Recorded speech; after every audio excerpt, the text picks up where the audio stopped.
snake. Why are we still here? Just to suffer. Every night, I can feel my leg, and my arm, even my fingers. The body I've lost, the comrades I've lost, won't stop hurting. It's like they're all still there. You feel it too, don't you? I'm the one who got caught up with Cypher. A group above nations, even the US. And I was the parasite below, feeding off Zero's power.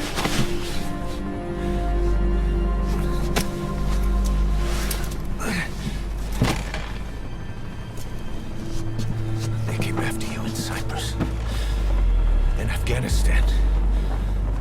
Cypher just keeps growing. Swallowing everything in its path. Getting bigger and bigger. Who knows how big now? Boss. I'm gonna make him give back our past. Take back everything that we've lost. And I won't rest until we do. Approaching Mother Base.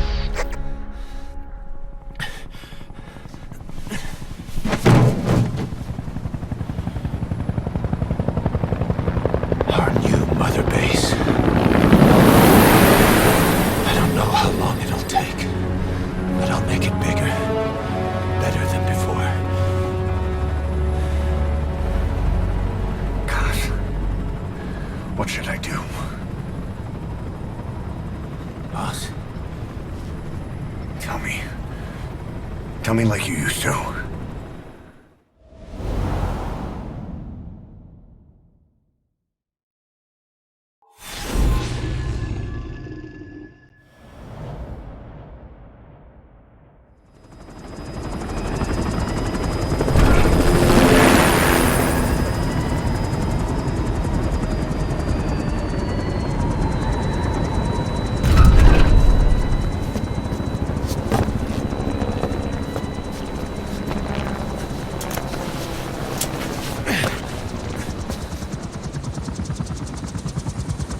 things have changed, boss. We pull in money, recruits, just to combat Cypher. Rubbing our noses in bloody battlefield dirt. All for revenge. The world calls for wet work, and we answer. No greater good. No just cause. Cause? Cypher sent us to hell. But we're going even deeper. I know. I'm already a demon. Heaven's not my kind of place anyway.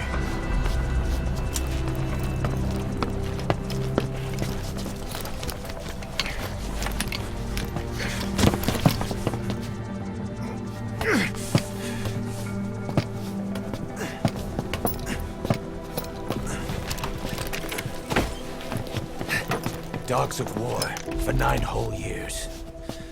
That ends today. Now you're not sleeping, and we're not junkyard hounds. We're diamond dogs.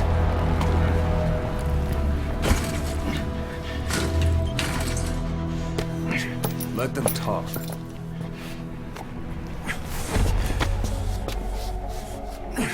We can crush Cypher, boss. And you can build the army that can do it. Just one thing, Kaz. This isn't about the past. We're fighting for the future.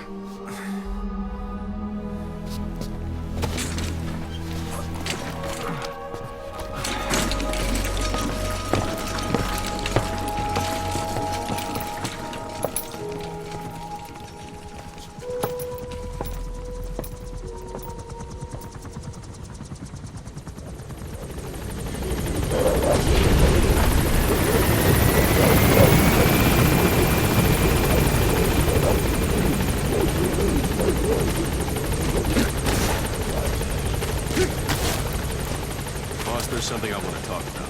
concerns the running of Mother Base, come meet with me. You came. This base belongs to you now. Make Diamond Dogs the force it deserves to be. Like any organization, we need good people, and we need to make good use of their talents. Miller asked me to lay that out for you.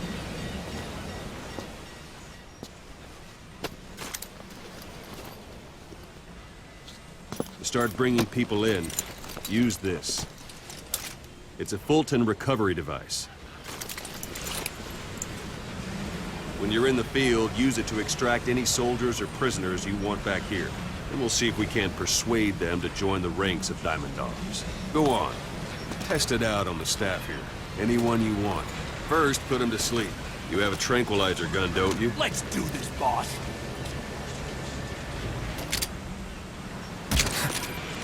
Let's do this, boss.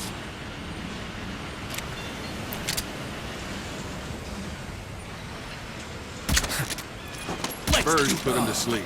You have a tranquilizer gun, don't you? Out like a light. Now approach him and extract him.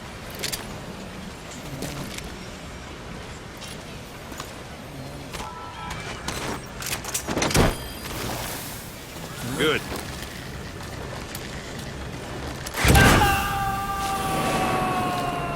Extraction arrived at Mother You can only Base. Fulton recover someone if they're not resisting. No dead bodies either. They don't make great recruits. The staff member you just extracted will be assigned to the team best suited to his abilities. See for yourself. Open your eye droid. Select staff management from the Mother... So that staff member was placed on the R&D team.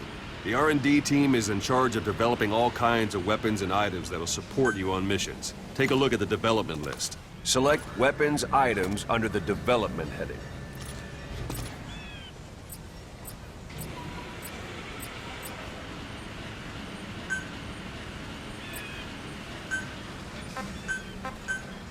What's wrong? Go back to the Mother Base menu.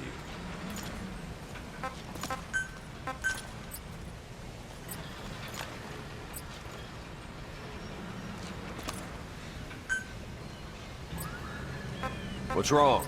Go back to the Mother Base menu.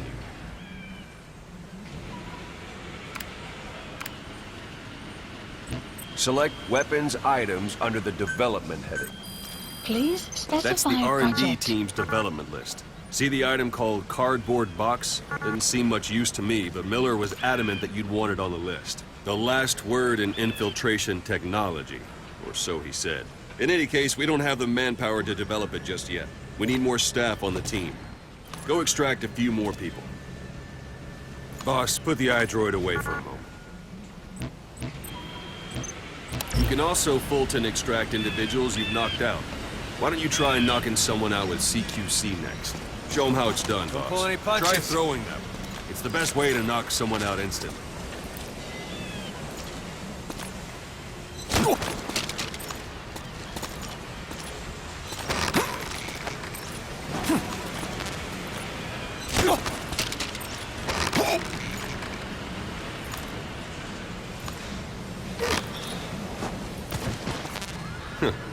I suppose that works too. Good.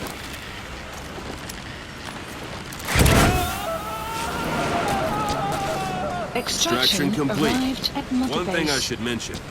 Fulton extraction won't always be successful. If the person is injured, the shock of it could kill them. And if the weather's unfavorable, well, they could end up going missing. You can determine the chance of success by approaching the person you want to extract. If you want to be sure you can get them out, best carry them to the chopper instead. All right, extract the next staff member.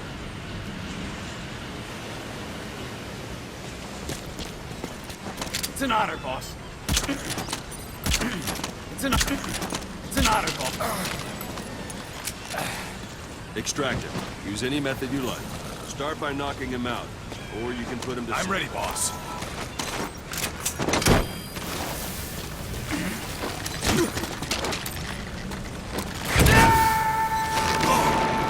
Extraction Now that we arrived have at more Mother people on Base. R&D, its level has gone Unit up. function We should be added. able to develop the Development cardboard project box. has been Open added. your eyes.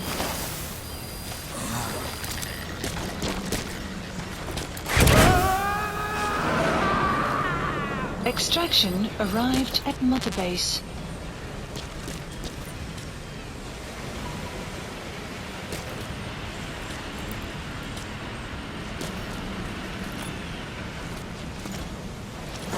Go for them, not me.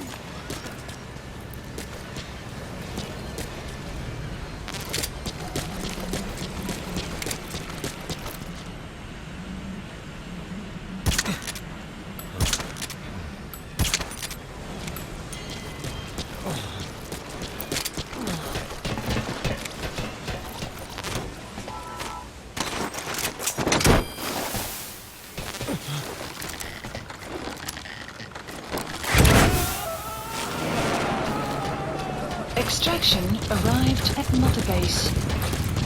Boss!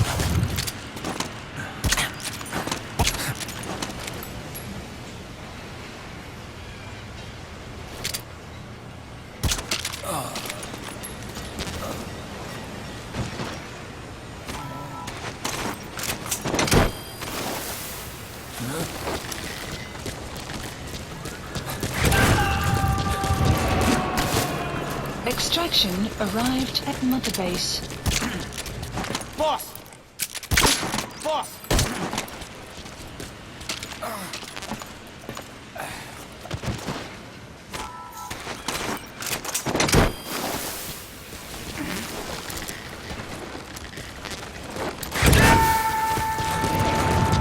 Extraction arrived at Mother Base.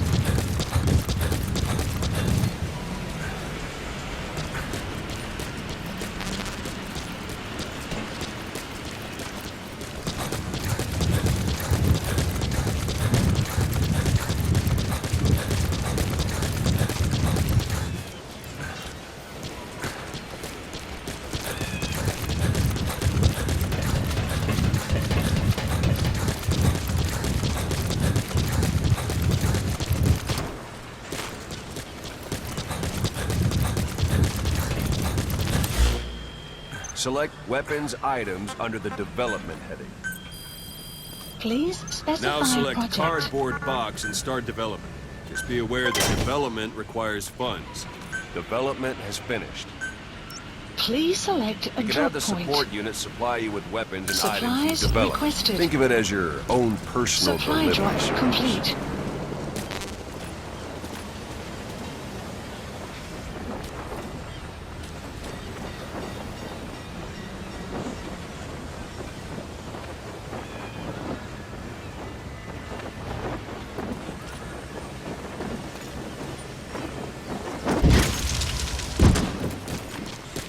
And there it is. Not sure what it's good for, but Miller said you know what to do. Try it out. One last thing. The staff members you extracted were all placed on the R&D team, but that was Miller's decision. If you think they belong somewhere else, you're free to move them around. Well, that about does Mission it. You won't info make has any been GMP or updated. find recruits hanging around here. Board the chopper when you're ready for a mission. Open your iDroid and select a landing zone to tell it where to pick you up. Or if you're still in the mood for knocking guys on their asses, you can stay around here a while. Give the men some practice. Just come pay me a visit.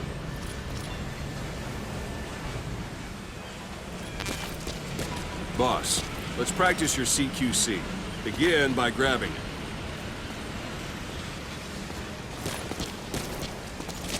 Once you've grabbed someone, you're free. This isn't like you, Snake. Try it one more time.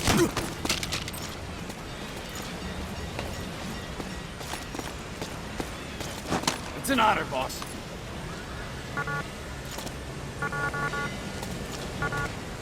What's the matter? Give it another try. Once you've grabbed someone, you're free to do as you like. Interrogate him, knock him out, kill him. Scratch that last one for now. Go ahead and knock him out. Good. Extract the staff member.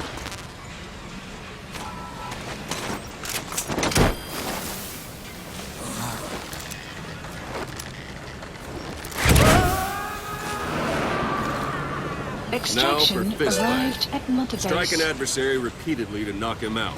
He'll stay unconscious for longer than if you throw him.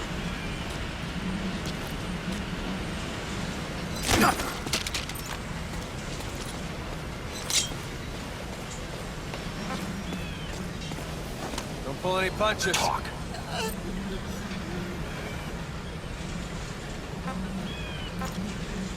Where are your friends?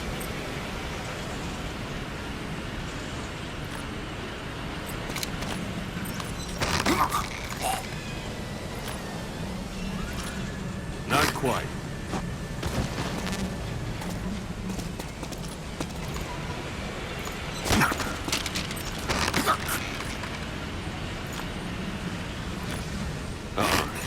Try it again.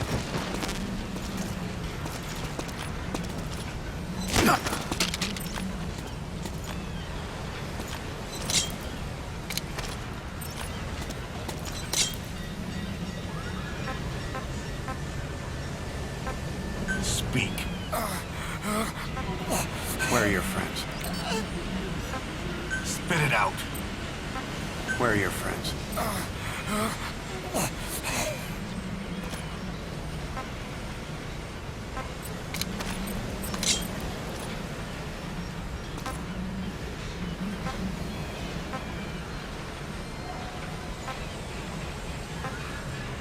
Spit it out. Talk. Talk. Talk. Where are your friends? Spit it out. Where are your friends?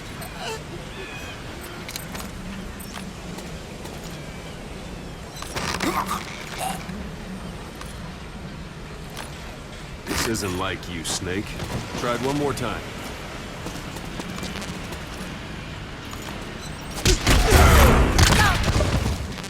Go on and extract it.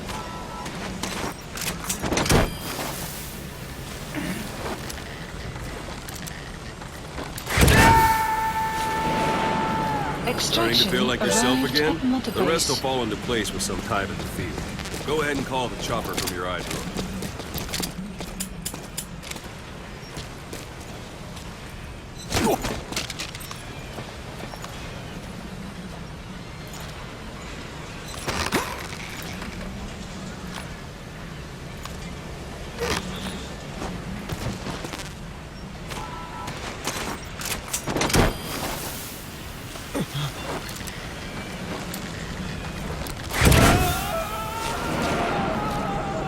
Extraction arrived at Mother Base.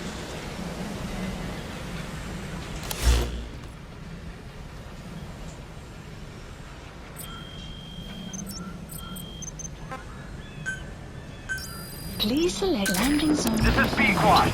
Arriving shortly at LZ.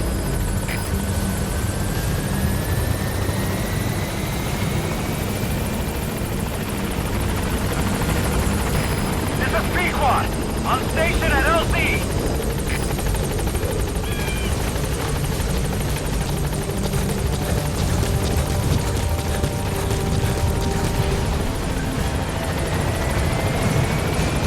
Support helicopter has arrived.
Extraction arrived at Mother Base. Development project has been added.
Mission list updated. Boss, I know you haven't been back long, but I prepared a list of missions for you. Open your iDroid.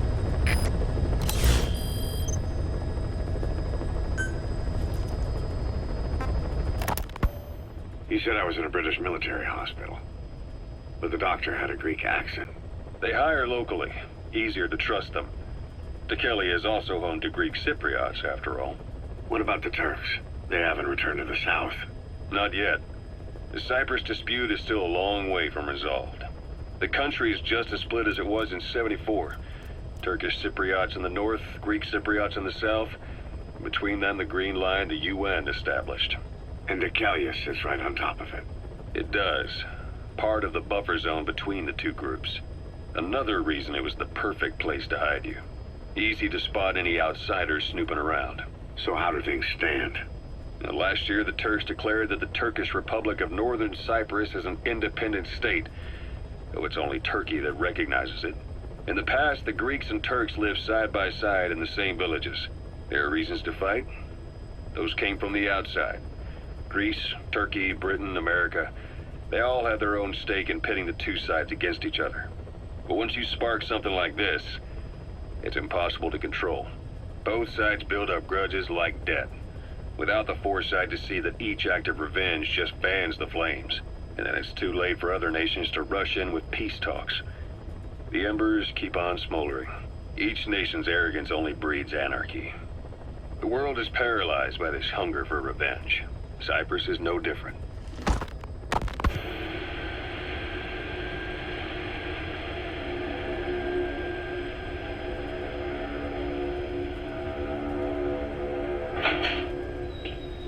You're up. We're changing ships? We can't go sailing the Suez in a whaler. The Suez Canal. When did they reopen it? Not long after you were attacked. Once they finished sweeping it for mines after the Arab-Israeli conflict. Can you stand? We're going to transfer to a container ship for passage through the Suez. Our destination is Pakistan, Afghanistan's neighbor to the south. There, we disembark and head via Peshawar to the Zero Line, the border. We'll travel to the Khyber Pass by road. And then? We continue on horseback. Afghanistan's main roads are under Soviet control. We'll need to go around them. It'll be all narrow, winding paths through the mountains. We'll do better on horseback. It's a local guerrilla tactic. They use the higher ridges to avoid air recons. Then they charge down the mountains for ambushes. The Soviets still haven't devised a counter-strategy.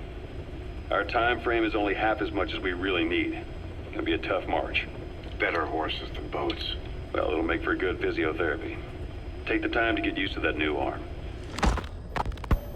While the Soviets have indicated they are not participating in the Los Angeles Olympics, primarily because the United States has made no attempt to guarantee the safety of the Soviet Union's athletes, the United States is increasingly demonstrating the belief that the issue has nothing to do with its preparations, and in fact this is retaliation for the Western nation's boycott of the previous Moscow Olympics.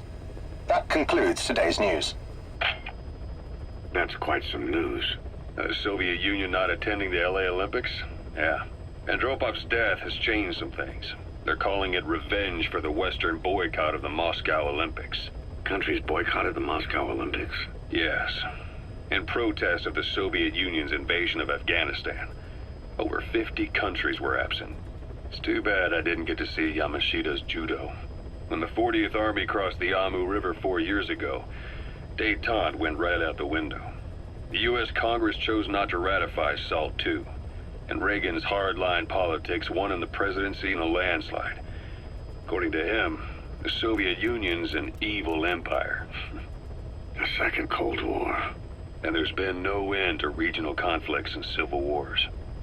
Lebanon, the Falklands, Grenada, Iran, Iraq. The story never changes. Egypt and Israel did sign a peace treaty. But then the driving force on the Egyptian side, President Sadat, was assassinated afterward. Apparently, his actions were considered a betrayal of his fellow Arabs. Islamic extremists? Yes. Fundamentalist extremists have been responsible for some bold acts of terrorism in recent years. We've had extremist students in Iran take U.S. embassy workers hostage, and suicide bombings in Lebanon. Over 300 foreign soldiers stationed there have been killed. The countries have yet to develop an effective means of dealing with terrorism. Afraid of losing their own men, they've pulled their forces out, handing private forces a golden opportunity. Private forces? Small armies with no national affiliation, working for the highest bidder. That's right, they got the idea from you. After Mother Base went down, they began spreading to meet the soaring demand. Miller's organization is just one of many PFs now. The entire world is after you. But at the same time, it needs you too. Miller told me about what happened in the Caribbean 9 years ago. You do remember Miller. You'd formed a private army with him. An army with no allegiance to a nation. I remember, but... I see. You're not sure what's fact and what's a fantasy caused by the coma. It's still all a mess, huh? All I can do is tell you the facts as they were told to me. I've gone easy on you up until now. But this is where the hard stuff begins. 1974, the year before you entered your coma. You were in Colombia, operating with a small unit of men. Basically mercenaries. Miller was among them. Miller was trying to find a way to turn his and your talents into a line of work. He was looking to start a business where you would fight on behalf of others around the world, those who needed military force. But the reality was, at that time, you didn't have enough gear to equip your own men. Then Miller came across this client. It was a huge job he was offering, but you had a shot at pulling it off. You accepted it and headed into Costa Rica. The client even threw in an offshore facility in the Caribbean. The Mother Base, that would be your new base of operations. Miller sure did have a head for business. As your mission went on, your unit grew and grew. More weapons, more money. Before you knew it, you were commanding 300 men. As the organization got bigger, your military powers swelled to match. It got so the international community couldn't afford to ignore you. You were just too damn successful for your own good. You, your men, had worn out your welcome. Everyone was out for you. East, West, First World, Third. It was only a matter of time before someone took you down. And that was XOF. Officially, they're an anti-terror unit under the CIA. In reality, they're Cypher's private strike force. They lured you to Cuba using Chico, the Nicaraguan revolutionary kid, and Paz, a mole who worked for Cypher as bait. While you were gone, XOF, posing as a nuclear inspection team, stormed Mother Base. At the same time, C4 they placed on the strut legs went off. The whole thing went down in minutes. XOF. Kisses and hugs followed by a big FU. All because of Miller's blind spot. A back door into Mother Base no one suspected. You remember a certain scientist. Huey was responsible for bringing the inspection team on board, giving the enemy a perfect opportunity to hit you at home. You were returning from Cuba when it happened. Mother Base came damn close to taking you with it into the Caribbean. Those of your men out on assignment returned right away. They refused to believe the wreckage in the water they found was Mother Base. But they checked the coordinates again and again, until reality finally settled in. You were supposed to die that day. That was XOF's primary objective. As far as most folks know, You did. The first doctor to see you wasn't even sure what he was looking at. Before they'd even finished operating, your men moved you to that hospital in Cyprus. It was a woman named Eva who arranged that. Rings a bell, huh? Most men in your condition would have been written off right from the start. But you survived. You went straight down to hell, and they pulled you out. Your eye wide open. Full of venom. The days of naked Snake are long gone. Welcome back, Venom Snake. This world still needs you. Here, Snake, try this on. A prosthetic arm. Yeah, Miller was calling it the arm that wasn't there. The physiotherapy's going well. Your arm's bulked up enough for it to fit. There. Perfect. A little time with it, and it'll work better than the real thing. What do you think? Huh. I can still feel my real arm. Well, you better get used to this one quick. You have any pain? Every now and then. Where? My fingertips. My left fingertips. Sounds like phantom pain. Your brain still remembers your old hand. Yeah. What about your vision? Can you see okay? Yeah, at the moment. Now, the shrapnel in your skull is pressing on your optic nerve. I'm told any hard impact could have an effect on your visual cortex. Yeah. The doctor mentioned that. Your brain might process visual information incorrectly. In other words, you could have hallucinations. You might see things that aren't there, or not see things as they really are. You experienced any of that? I think so. When? Right after I wake up. Colors look faded. Colors, huh? Well, that's not a major concern in and of itself, but it could mean the difference between life and death in the field. You'll need to watch out for that. I will. All right.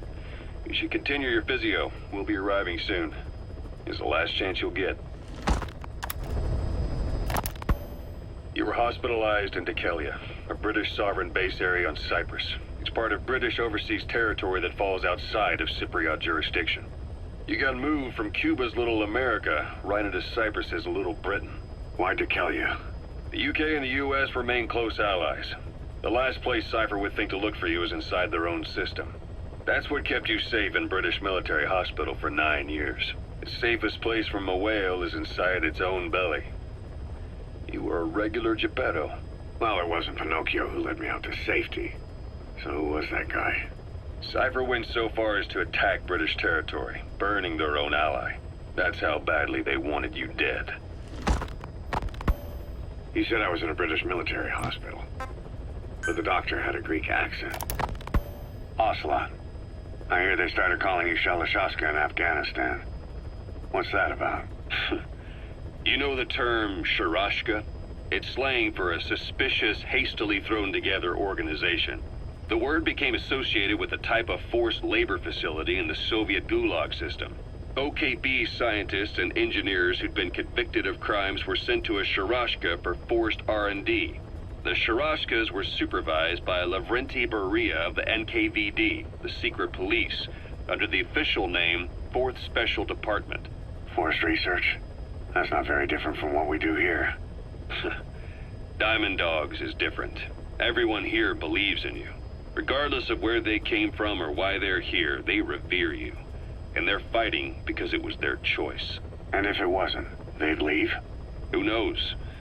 That's our reality here, whether it's real or not. If there's another truth, I don't want to know it. All that matters is that's the concept that's taken shape in their heads. The traces of a group ideology, our superstructure, to put it in Marxist terms. All right. Go on. Right. So anyway, at some point the enemy started calling me Sharashka. This was after the war in Afghanistan broke out. While I was keeping an eye on you in that hospital, I was also heading up interrogations here. The men I broke gave up their comrades and families, everything they wanted to protect them most. No real cause for it. I just let myself get caught up in the old Russian pride. And suddenly I received the honor of becoming Special Interrogation Advisor to the forced labor camps. But the more men I interrogated, the more people saw me as just that, the interrogator. It helped cover my real objective of keeping you safe. You went that far for me? Far enough to keep you alive. I ended up being pretty well known among the Afghan guerrillas.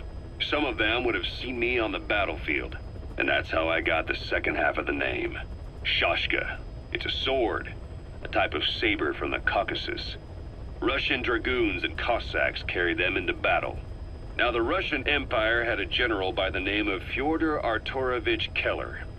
His bravery earned him the nickname Russia's Greatest Shashka. Someone must have known about that, because somewhere along the line, Shashka got stuck on the end of Sharashka. The guerrillas were using the name amongst themselves, and by the time I got to hearing about it, pronunciation had wound up as Shalashashka. So, half gulag, half hero sword. It was a perfect fit. But you see how rumors and ideas about people can get out of hand fast. Once you create a character and put it out there in public mind, it warps and twists with every baseless rumor. And before you know it, all people see are phantoms. In my case, it works out just fine.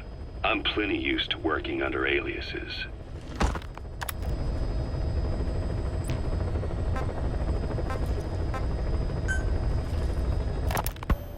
So SALT II still hasn't gone into effect.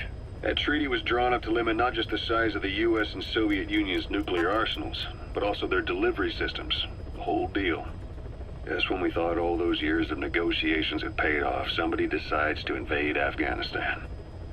The timing couldn't have been worse. The president was in the middle of the SALT II talks back then. You mean while you were busy trying to stop Peace Walker? I heard. President Ford was meeting with the General Secretary in Vladivostok. In his absence, the political brass in America detected what they didn't realize was false nuclear launch data from Peace Walker, and were on the verge of ordering a retaliatory nuclear strike. Coleman's big idea? Humans are incapable of destroying themselves. Turns out he never knew what humans are capable of. If that AI, the boss, hadn't found a way to stop the fake data transmission, they probably would have gone ahead with the launch. Deterrence was revealed as the pipe dream it was. All thanks to you. And her. The U.S.-Soviet talks looked set to fall through. What happened in Nicaragua no doubt helped trigger a change of heart. But in the end... The time's to find the politics. When you've grabbed their tail, they turn and bite your hand. I first met you 20 years ago now. The place was Selenouyarsk in the Soviet Union. We were enemies. I was with the GRU. You were still fighting for America. 1964. Operation Snake Eater. Its objective? The assassination of the legendary soldier known as the Boss. When you returned home successful, they awarded you the title Big Boss. Your CO, Zero, sought to carry on the boss's will by covertly establishing his own organization. You knew the original members from Operation Snake Eater.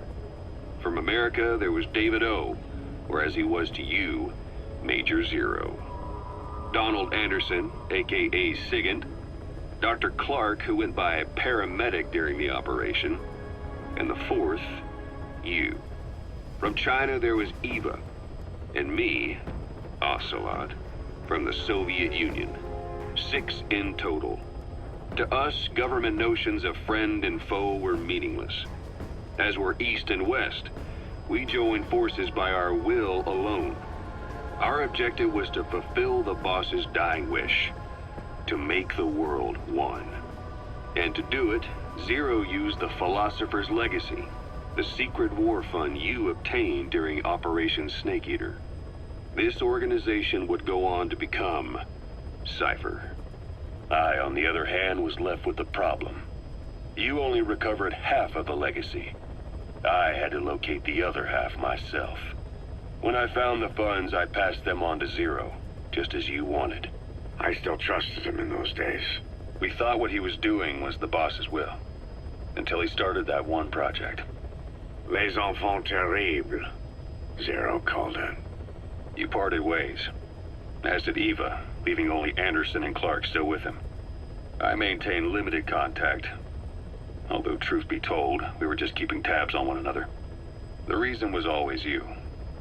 After you returned to the Army and created Foxhound, you left America. For a time, even I'd lost track of you. I'd imagine Zero did too. You always were the best when it came to hide and seek. Zero created Cypher, an information network to tap into every corner of the globe. Woven together, Cypher's arteries make the world just one big organism. And that's not all. It also monitors the thorn in Zero's side. That's you, tracking your coordinates wherever you might go. The further you strayed from your roots, the larger Zero became. It's as if he was trying to close the gap between you. But before long, he disappeared from public life. Only a few people had direct contact with him. For a time, I was one of them. Then a year after you fell into your coma, he slipped out of sight entirely. Since then, nothing. No photos, no recordings, not even a reliable rumor as to his whereabouts.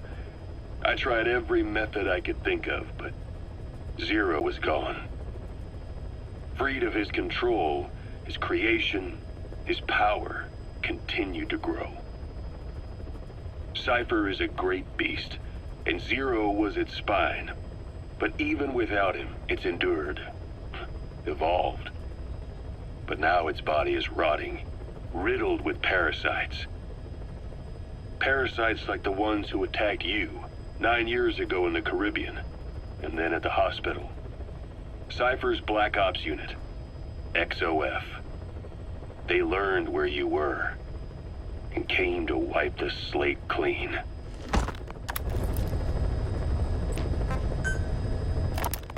Christmas Eve, 1979, the Soviet Union rolled into Afghanistan.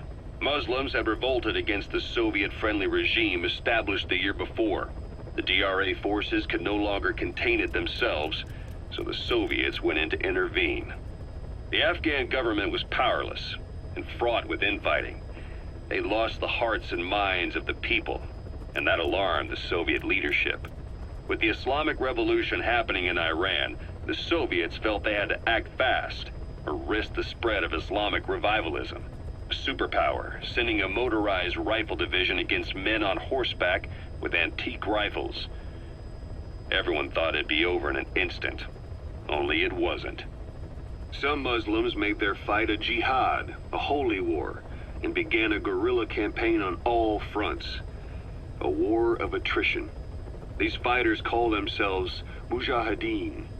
They're being supported by the West through Pakistan. That's why Miller was involved. He was training them near the Zero Line, sponsored by the CIA. The war has become a nightmare for the Soviet troops stationed here. They thought they'd be headed home in 6 months at the most.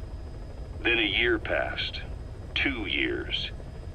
Now here we are 4 years on with no exit in sight. Afghanistan has become the Soviet Union's Vietnam. The Soviet troops on the ground want to go home, but at least they have homes to go back to. The Afghans have lost theirs. The Soviets destroy the kishlaks, villages, wherever they can. They burn down homes and fields, fill in wells, turn pastures into minefields. It's created a mass of refugees who fled to Pakistan. If the Mujahideen are fish swimming around the villages, the Soviets will go so far as to dry out their ocean. But this has had a big price. There's bitter resentment among the Afghans, and they're taking out their anger on the soldiers on the front lines.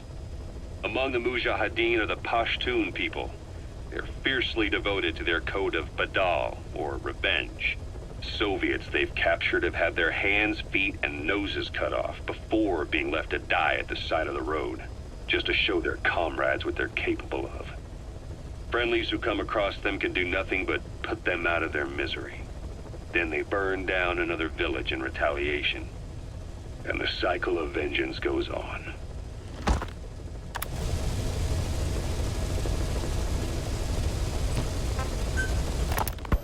Snake, I wanted to ask you about the man on fire. What do you remember from the hospital? Anything we can use? Well, he took off the moment the sprinklers started up. Sprinklers?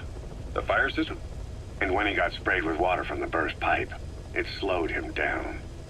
When we escaped on horseback, he wouldn't cross the river either. And then it started to rain. And he disappeared. Water against fire. Is it that simple? I mean, it makes sense. It's just hard to believe it would work on a guy like that.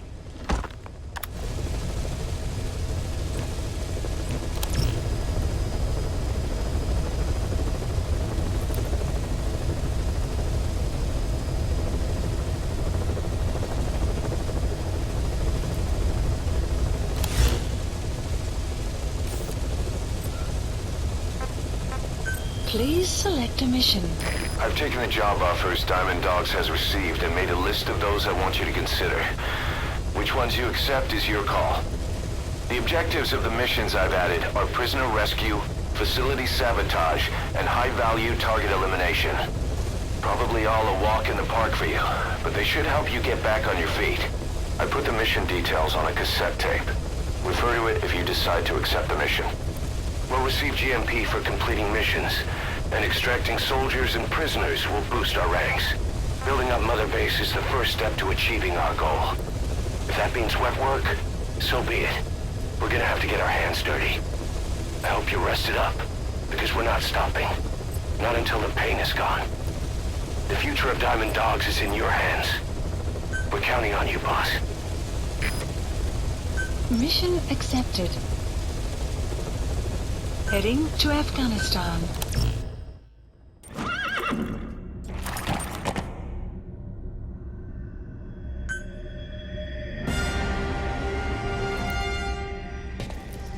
Deploying.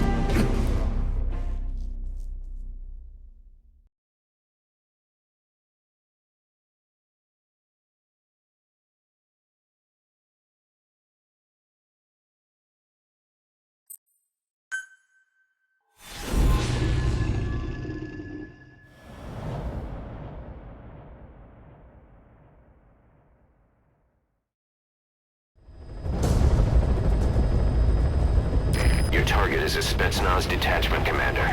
Your orders are to take him out. With skills like his, it'd be a shame to waste him. But I'll leave the method up to you. Boss, make your way to Dishago Calais and eliminate the target.